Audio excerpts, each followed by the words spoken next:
세상에는 돈과 사랑 때문에 벌어지는 끔찍한 일들이 참 많습니다. 특히 믿었던 사람에게 배신당했을 때의 분노는 상상을 초월하죠. 자신의 전 재산을 털어 사업에 투자했는데 알고 보니 그 모든 게 거짓말이었다면 어떨까요? 더 놀라운 것은 10년간 친딸로 믿고 키운 아이가 사실은 남의 자식이었다는 충격적인 진실까지 알게 됐다면 말이죠. 바로 이런 복잡한 감정들이 얽혀서 2017년 통영에서 끔찍한 비극이 벌어졌습니다. 맑고 푸른 바다로 유명한 통영시가 핏빛으로 물든 날은 2017년 4월 27일 오후 12시 50분이었어요. 한 시민의 신고를 받고 출동한 경찰관들이 발견한 건 상상도 할 수 없는 광경이었습니다. 빌라 1층 주차장 옆 창고에서 아이스박스 3개가 나란히 놓여 있었는데 그 안에는 토막난 여성의 시신이 담겨 있었어요. 범인은 전기톱이 아닌 일반 톱과 손도끼만을 사용해 시신을 9부분으로 나누어 담았던 거죠. 머리부터 발끝까지 모든 부위가 잔혹하게 절단돼 있었지만 놀랍게도 얼굴과 지문은 그대로 남아 있었습니다. 덕분에 경찰은 곧바로 피해자의 신원을 파악할 수 있었어요. 피해자는 47세 정모 씨로 무용을 전공한 뒤 지방국립대학교 평생교육원에서 초빙 교수로 활동하고 있었습니다. 초등학교 4학년 딸과 함께 이 빌라에서 4개월째 살고 있었고 동네 주민들 눈에는 남편과 화목한 가정을 꾸리는 것처럼 보였어요. 그런데 사실 정 씨는 1년 전에 이미 이혼한 상태였습니다. 동네 사람들이 남편으로 오해했던 남성은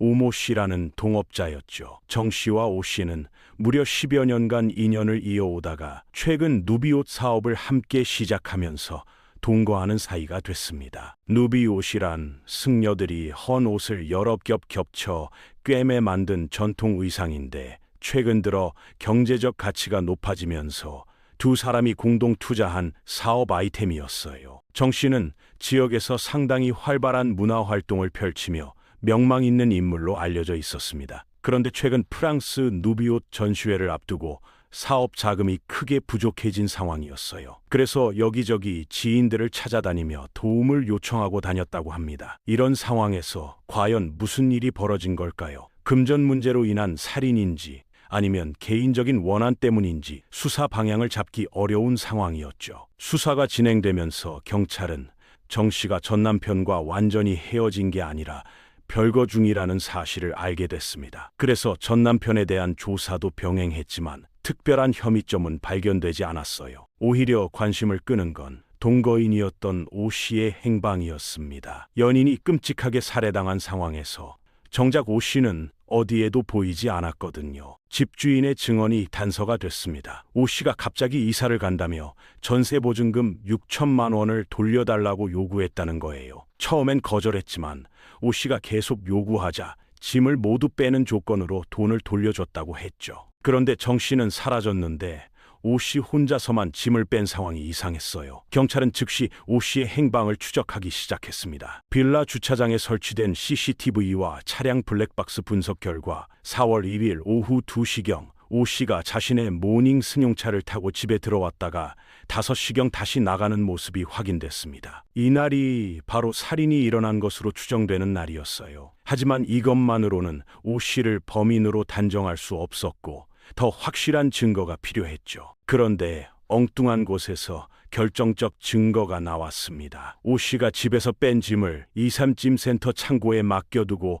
찾아가지 않고 있었던 거예요. 이삿짐 센터 직원은 잠깐만 맡아달라고 해서 보관하고 있는데 도대체 언제까지 보관해야 하는지 모르겠다고 했습니다. 전세 보증금까지 받아갔으면서 정작 짐은 가져가지 않는 오 씨의 행동이 수상했죠. 더욱 충격적인 건 정 씨의 10살 딸까지 사라졌다는 사실이었습니다. 오 씨가 딸을 데리고 간 건지 아니면 딸에게도 해를 가한 건지 알 수 없는 상황에서 모든 사람들이 불안해했어요. 그런데 수사 과정에서 놀라운 사실이 드러났습니다. 오 씨가 4월 20일 오후 1시경 톱과 도끼, 아이스박스 2개를 구입해서 집으로 가져갔다는 증거가 확인된 거예요. 날짜를 정리해보면 이렇습니다. 4월 20일 이후 정 씨의 핸드폰 사용 기록이 완전히 끊겼고 20일에 오 씨가 아이스박스를 들고 집에 들어가는 모습이 목격됐으며 27일에 경찰이 아이스박스 3개에서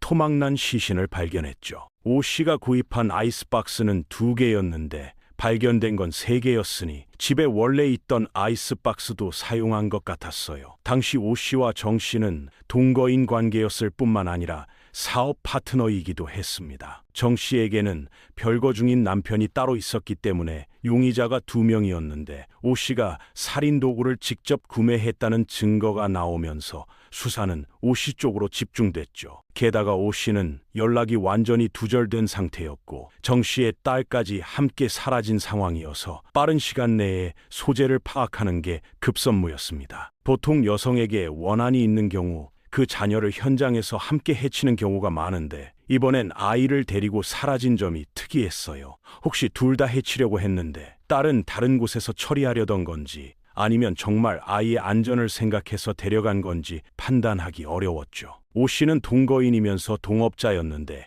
갑자기 이사를 간다며 전세의 보증금 6천만 원을 받아간 행동도 의심스러웠습니다. 급하게 목돈이 필요한 사람들이 종종 이런 방식을 사용하거든요. 전세 보증금을 먼저 받고 짐은 나중에 정리하겠다고 하면서 시간을 벌려는 거죠. 그런데 정작 짐은 이삿짐 센터에 맡겨두고 찾아가지도 않았으니 진짜 이사할 생각은 없었던 것 같아요. 단순히 돈을 빨리 회수하려는 목적이었던 거죠. 그런데 살일이라는 시간 간격이 중요한 단서를 제공했습니다. 4월 20일경 살인이 일어났는데 24일에야 시신을 토막낸 거라면 이건 계획적 살인이 아니라 우발적 살인일 가능성이 높았거든요. 만약 처음부터 계획했다면 살인 도구를 미리 준비했을 테니까요. 사건 발생 후 며칠 동안 고민하다가 시신을 처리하기로 결정한 것 같았어요.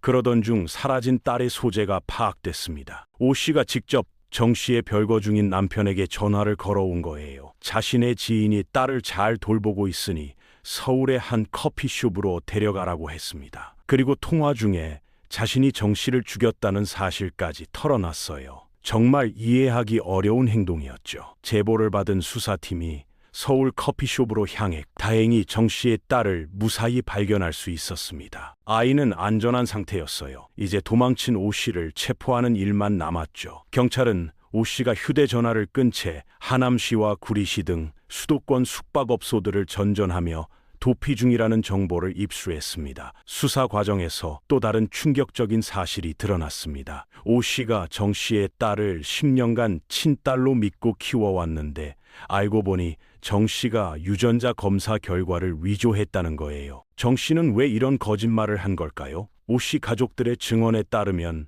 정 씨가 오 씨에게 골프채 세트, 명품, 외제차 등을 사달라고 요구했고 심지어 카드까지 마음대로 사용했다고 해요. 누비옷 사업 자금 3억 원도 모두 오 씨 돈이었습니다. 다행히 딸은 살아있었고 안전한 곳에 있었지만 오 씨의 행동은 여전히 이해하기 어려웠어요. 자신의 범죄 사실을 직접 고백하고 딸을 안전한 곳에 맡기고 그러면서도 어정쩡하게 도피하는 모습이 일관성이 없어 보였거든요. 만약 정말 치밀하게 범죄를 숨기려 했다면 완전히 다른 방식으로 행동했을 테니까요. 유전자 검사 위조 사실을 언제 알게 됐는지가 중요한 포인트였습니다. 만약 사건 직전에 이 사실을 알았다면 그게 살인의 직접적인 동기가 됐을 가능성이 높거든요. 오 씨 입장에서는 10년간 친딸로 믿고 사랑했던 아이가 사실은 남의 자식이었고 그동안 자신과 가족의 돈을 계속 사기쳐서 빼앗아갔다는 사실을 알게 된 거니까 충격이 컸을 거예요. 오 씨는 이 사업을 위해 정말 모든 걸 걸었습니다. 자신뿐만 아니라 남동생, 아들까지 사업에 참여시켰고 심지어 어머니의 노후 자금까지 투자했어요. 말 그대로 가족 전체가 망할 수도 있는 상황에서 전 재산을 투자한 거죠. 그런데 그 모든 게 거짓말 위에 세워진 사업이었다면 오 씨의 분노는 이해할 만했습니다. 하지만 그렇다고 해서 살인이 정당화될 수는 없죠. 게다가 시신을 토막낸 행위는 단순한 시신 은폐를 넘어선 과도한 훼손이었어요. 전문가들은 이런 경우를 감정적 훼손이라고 부르는데 피해자에 대한 극도의 분노나 원한이 표출된 것으로 봅니다. 단순히 시신을 숨기려는 목적이라면 굳이 이렇게까지 할 필요가 없거든요. 4월 28일 오후 9시 40분경 서울 강남구 역삼동의 한 호텔 로비에서 잠복 중이던 경찰에 의해 오 씨가 체포됐습니다. 경찰 조사에서 오 씨는 우발적인 범행이었다고 주장했어요. 사업 자금 3억 원이나 투자하고 물심양면으로 도와줬는데 저에게 아무것도 해준 게 없다고 하면서 저를 무시했습니다. 남자 관계도 의심스러웠고요. 라고 진술했습니다. 그리고 계속해서 남자 관계를 추궁하다가 정 씨의 우측 가슴과 오른쪽 견갑골 안쪽, 우측 옆구리 등 여러 곳을 찔러 그 자리에서 숨지게 만들었죠. 정 씨를 살해한 직후 오 씨는 짐을 빼고 전세 보증금 6천만 원을 받았습니다. 그리고 정 씨의 딸을 데리고 서울로 도망쳤어요. 딸은 자신의 지인에게 맡긴 뒤 2-4일 다시 통영집으로 돌아와서 안방에 있던 정 씨 시신을 화장실로 옮긴 후 톱과 도끼로 절단해 아이스박스 3개에 나눠 담았다고 진술했습니다. 오 씨는 전세 보증금을 받기 위해선 짐을 빼야 했고 이삿짐 센터를 부르려면 시신이 발견될까봐 두려워서 토막냈다고 주장했어요. 딸을 전 남편에게 돌려준 이유에 대해서는 아이가 자꾸 엄마를 찾아서 어쩔 수 없이 아빠와 통화시켜줬는데 그 과정에서 자신의 잘못을 털어놓게 됐다고 했습니다. 아이를 계속 데리고 있으면 납치 혐의까지 받을까봐